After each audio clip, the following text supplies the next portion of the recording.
One thing that I think is really impressive here, and I'm going to say this, is that Nixxiom has changed games, and he's kept a lot of his audience, which is something that's like really, really uncommon, especially for people on YouTube. On Twitch, it's a lot easier, but on YouTube, it's really difficult to do. This video is really well received. As many of you guys probably already know, we watched Elder this. Scrolls Online's newest expansion, Elsweyr, is on the horizon, bringing many new things to the game, such as the Necromancer playable class, the Zone of Elsweyr, the homeland of the Khajiit, and of course, dragons. Lots of dragons, all attacking Tamriel. You know what? Like, we can balance out cat people with dragons, okay? That's going to be like a... I can handle that. Remember Skyrim? Guess what, buddy? They're back. No, and guess what? The beta just started, and yours truly managed to get lucky and get for himself a beta invite. Okay. So, after downloading the expansion, I booted up the game, I cracked my fingers, I put on some good Necromancer-themed music, Look at that nice, and I was ready shirt, to dude. try out this beta. The It's like he's going following to church. was my adventure over the course of an hour, and I... Dude, look at that quality, dude. Look, he's got his mic right there. Look, he just recently, like, cut his hair. I mean, wow. This is impressive. This is like a whole fucking... This is like a commercial. With the hair. Well, no, I mean, like, the hair... I'm kind of jealous about Nixxiom, because he has a much better hairline than I do. Haircut not good? Yeah, it's a Viking haircut, dude. Don't get mad, because you're not man enough to have that haircut. I'm not either, but... you know. think that you're going to enjoy it. Guys, I skipped the tutorial and I logged straight into Elsweyr. Hey, my and man, I was dropped into a nasty, sandy, dusty, dirty desert. Immediately, as I looked off into the horizon, I thought of my favorite character from Star Wars, Anakin, and his deep wisdoms about sand. I don't like sand. Running up to the nearest quest NPC, I was greeted by a giant talking Khajiit who told me to go to some town in the middle of wherever and speak to some guy that I didn't care about. But forget that guy, man. I'm a necromancer. I'm gonna do what I want. Yeah, that's I right. put in my points. Hell I yeah. selected my starting skills. I threw them on the hotbar, and I was ready to kill everything in my path. And so I did. My first victims were these dodo-looking creatures that were peacefully sleeping under the shade of a tree, trying to avoid the scorching sun. But little did they expect Krathul, the necromancer, and his flaming skulls, and his scythe of doom. What do you guys think about the combat? I slaughtered them, and I slaughtered them like animals. I hate them. And it was glorious. And so I ventured off down the road, through the zone, and I took in just how rich and detailed Elsweyr was. No matter where I looked, there was unique-looking rock formations, trees, grasses, and everything. Truly, the developers went out of their way to make the zone look amazing, and it did pay off, at least for me. For a nasty, sand-filled, cat-infested desert, this place was beautiful. Anyway, as I traveled down the road, I encountered... Okay. Vol'dun looks great. I mean, Vol'dun looks fine, right? I mean, like, this is like, does this really, I mean, like, for WoW, it looks great. I don't care about graphics. There is a baseline where it's like, I don't want to play RuneScape. I don't want to play browser-based 2D games. But for the most part, I don't really care. If the zones are beautiful, that's great. It's like, imagine, like, would you rather buy a house that's a huge, beautiful mansion that you walk inside the house, there's nothing in the house? Or would you rather get a nice, smaller house that's maybe not really as good, but there's $1 million inside of the house? Or let's say there's like a pinball machine or something like that, you know? A bunch of really, really cool shit in the house. You probably want to go to the house where there's a bunch of cool shit inside, okay? Like, don't read too much into the analogy. The point that I'm making here, don't read into it because it's not a good one. That's why. The point that I'm making here is, like, yes, the graphics do matter, but, like, this could be the most beautiful zone in the world, and I wouldn't care if the gameplay wasn't good and the progression system wasn't good. An even bigger pussy than the one that I had encountered before, and he told me to go talk to a sorcerer lady that he had spied near a cave. So I followed his guidance, and I went and found this woman, but not before picking a couple of flowers, of course, because, you know, I have a sensitive side. I saw in the distance the ruins of some ancient building constructed into the cliff face with the Catwoman at its base. She was eager to meet with me because, according to her, she was wanting to venture into the nearby cave to find the lost works of a Khajiit mage, but she was a bit too scared because the cavern was full of undead. And that's where I come in, the brave adventurer. She asked me to enter into the cave instead, see what I could find out about this mage, and report back to her. And naturally me, being the glorious necromancer gentleman that I am, I decided to help this fair cat maiden. I turned and I entered into this nearby cave, and it was a delve, I realized. A delve, for those that don't know, is pretty much a single-player dungeon in Elder Scrolls Online. Complete with mobs to fight, treasures to find, sometimes puzzles to do, and even bosses to encounter. Oh, wow. And so I entered into this delve. That's actually cool. Wow! You talk about a big delve. This place was huge! And just like all of ESO's other delves, this place was incredibly detailed. I don't know why Blizzard doesn't do that. That's actually really smart. Like, straight up, I don't know why they don't do that. Like, they could just make these different areas that you could go into as like single player dungeons that you had to like clear everything out of. Same as like, you know, the treasure troves of the Thunder King or something. Like, that's actually really smart. I mean, no more single player content? Fuck you. There's plenty that, like, not everything in the game should be group content. Like, classic WoW had a lot of single player content. Like, they shouldn't. It's not that single player content or multiplayer content is good or bad. It's that the type of single player and the type of multiplayer content is good or bad. There is a lot of single player content that Blizzard has. The reason why WoW was so successful back then was the fact that you could play it as a single player game, right? It was a huge factor. Like, WoW Classic was infinitely more accessible and more casual friendly than BFA.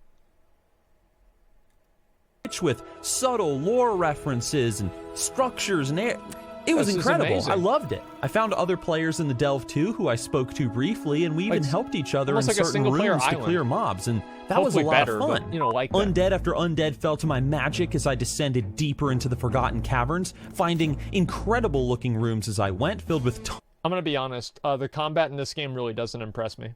Like, I've played Black Desert. Black Desert's combat is infinitely better than this. It's not even a comparison. Like, Black Desert's combat, it's 1,000 times better. Like, Black Desert's combat is better than WoW's combat. It's the best MMO combat that I've ever seen. Right? So, like, whenever I look at this, like, I watched my friend play this game over at my house once.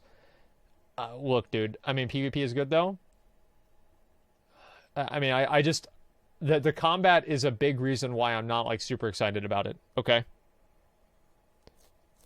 Tons of eye candy to enjoy, and as I grew more powerful and I learned some new skills, I eventually started to learn the story of this place. You see, there was this crazy Khajiit mage, driven by grief, and he dabbled a little bit in necromancy, raising his deceased tiger from the grave, as well as one of his friends. Although, according to what I saw, things didn't really go as planned for him because whenever he brought something back, it was a lot more aggressive than when they were alive. And this is when something funny started to happen to me. You see, I've never really been a fan of Khajiit in the Elder Scrolls universe. Yeah, they're big cats, whatever. But in my recent Why I'm Excited for Elsweyr video, I said that, quote, I hope that this expansion does make me a fan of the Khajiit, unquote. And you know what?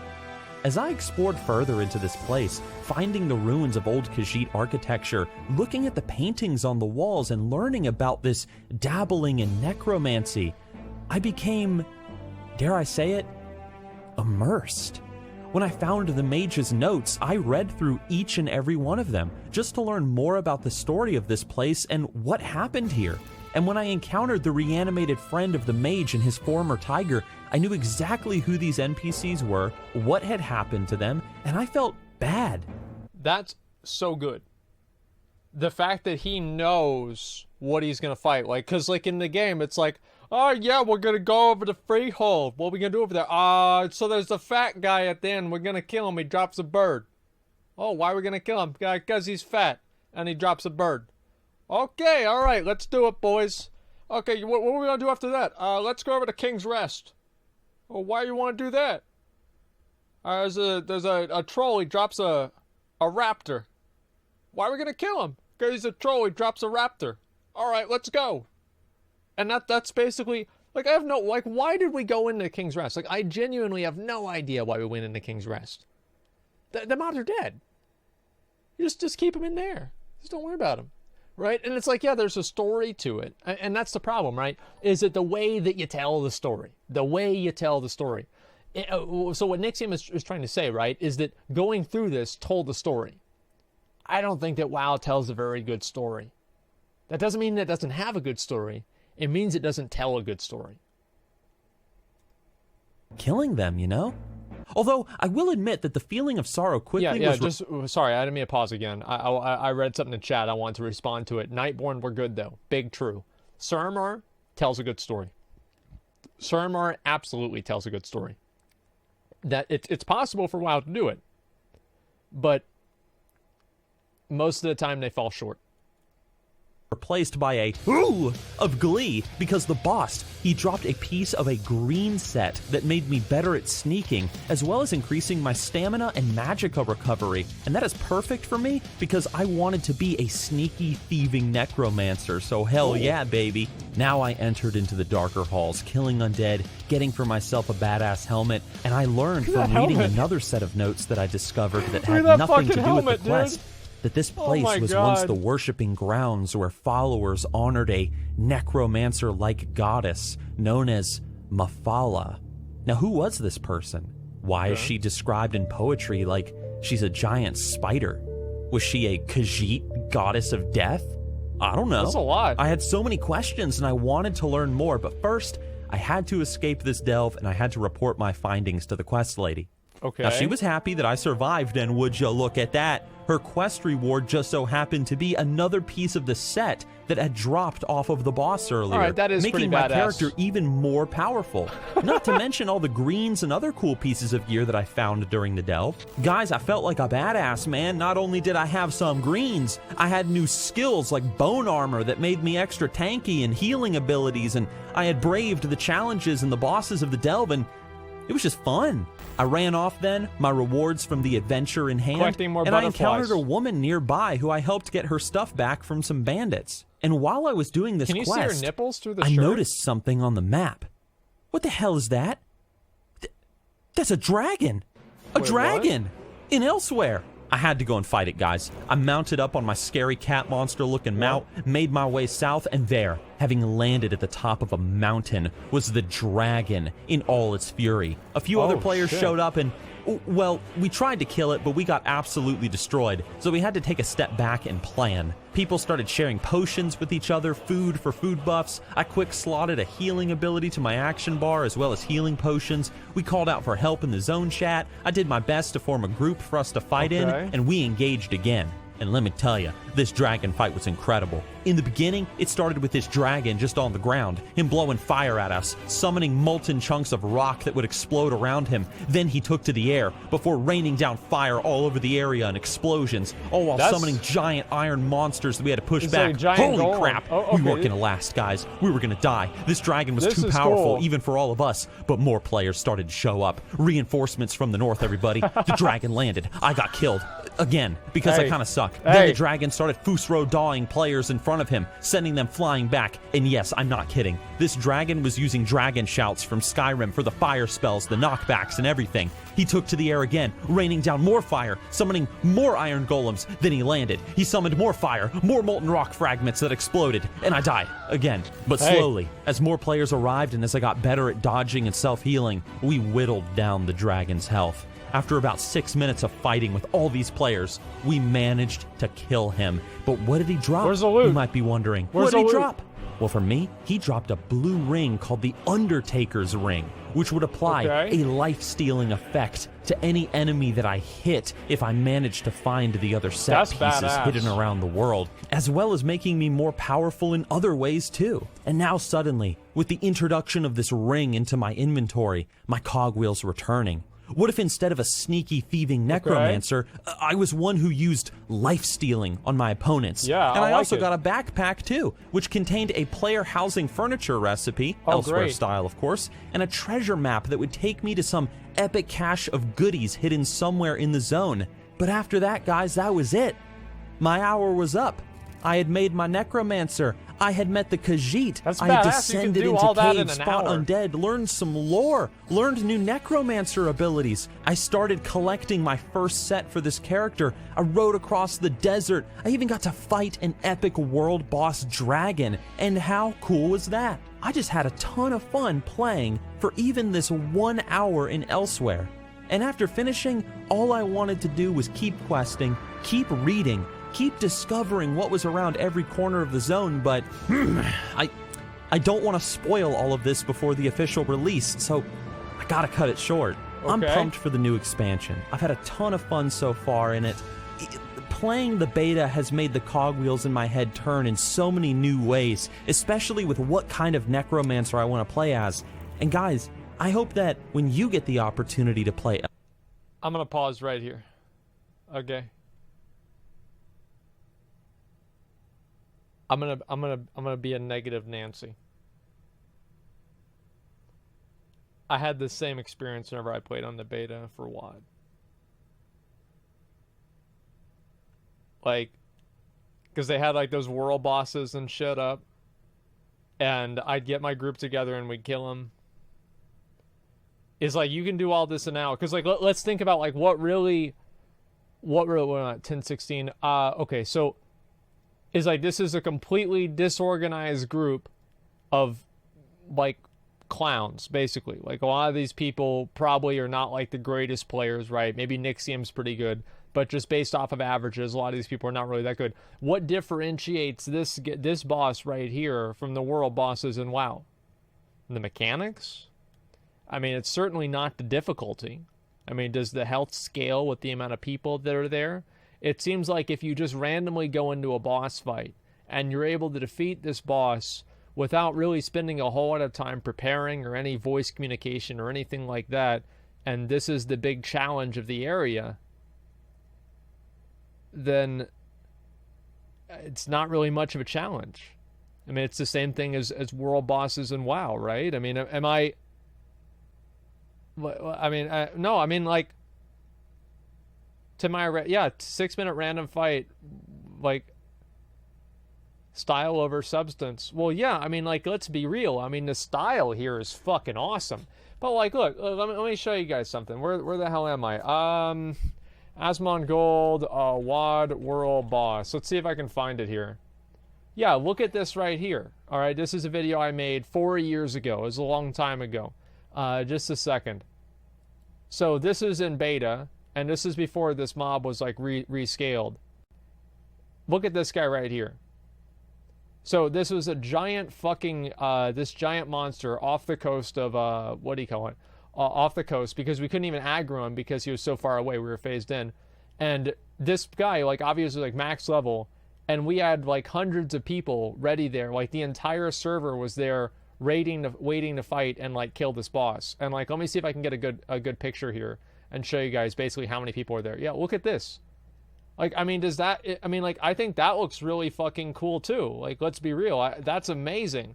You have this massive epic hydra that you're fighting and kiting around, and there's like hundreds of people fighting it and just doing all they can. You know, he does one attack and 40 people die. Like, this was incredible. Like, how can you see something like this? And I think that's at least equivalent to this, right? I mean, in terms of, you know, the level of, like, I don't know, severity of it. And especially, this is a very, very difficult boss. We didn't know what was going to drop or anything. So, like, the same experience that Nixxiom is talking about having, like, we had this specifically in WoD, and it happened. And you've got, well, I mean, no, of course I'm just watching, because I didn't want, I was raid leading. I was telling everybody what to do.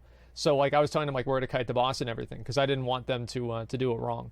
And, you know, like, the thing is that if I had ran down there, I would have died. That's basically why I didn't do anything. And so the entire fight took hours, or not hours, but probably took hours total to, like, kill him. And this is, like, I mean, can anybody really tell me that this isn't fucking badass? Like, to me, this is exactly, like, This right here, this screenshot, this picture here is exactly what I play the fucking game for. You have a giant outdoor world boss that's incredibly difficult. Nobody knows what he's going to drop. Nobody knows if he's going to get killed or not, right? Nobody has any idea. It looks awesome. And like the not exactly immersive though. I don't know. I feel like that's so subjective. It's hard really to say. Spawners are dragons, not world bosses. They spawn around the map. Oh, I understand that. All I'm saying is like the same feeling that like Nixxiom is getting from this dragon and doing the dragon combat is the feeling that I got from doing this. So I'm just saying that's not really a big selling point. Okay. Like I understand what you're saying, but I mean, that's just the way that I look at it. Okay. Like whenever we killed this boss, it was the best fucking feeling ever. To recapture the mystery in WoW. Well, yeah. I mean, here's what I think they should do. They should add world bosses that take 200 people to kill them. And like have things like this happen. And like they're actually really hard to kill. And like if the server dies, then too bad. That's okay. Like it's better that the server dies than the game dies. Hey, that's the way I see it. I don't know. I just thought this kind of stuff was really fucking cool. Let me finish the video though. And guys, I hope that when you get the opportunity to play Elsweyr, I hope that you have just as much fun as I did in the beta or after release. But guys, I hope you enjoyed the video, and I hope I'll see you with my next one. Thank you for watching or listening. If you want to support the channel by chance, consider becoming a patron, maybe just becoming a YouTube community member to my channel. It helps either way. But guys, thanks for watching, and I'll see you with my next Elder Scrolls Online video. So it's really clear that Nixxiom is super passionate about Elder Scrolls. Let's get that out of the way right now. He is super passionate about the game. I'll link the video in chat. I need to do that more often. So I totally get that he's really passionate about it, but I'm not really seeing this as being like, the dragon is really cool, like all of this is really cool, but I don't like, and here's something that I don't entirely even know what I'm looking for. Like in a game, I don't really know. It was what I had in WoW, and it was part of what I had in like Dark Souls 1. But there's just something about it that's just, maybe Path of Exile for a little while too. You're looking for fun. You're right. I am Nixxiom. I am looking for fun. But how do I define fun? To me, fun is being able to conquer challenges that other people can't conquer. To come together as a team and succeed as a group in ways that individuals could never even imagine to. I want to go into a zone and not even know what's going to happen. I want to see a progression system and look at the top of the ladder and realize that I'm at the bottom, and I want to see every single step that I have to take to get up there. And I want a completely, like, I also want like a sandbox environment too. I don't like how structured BFA is. I'm not a fan of that.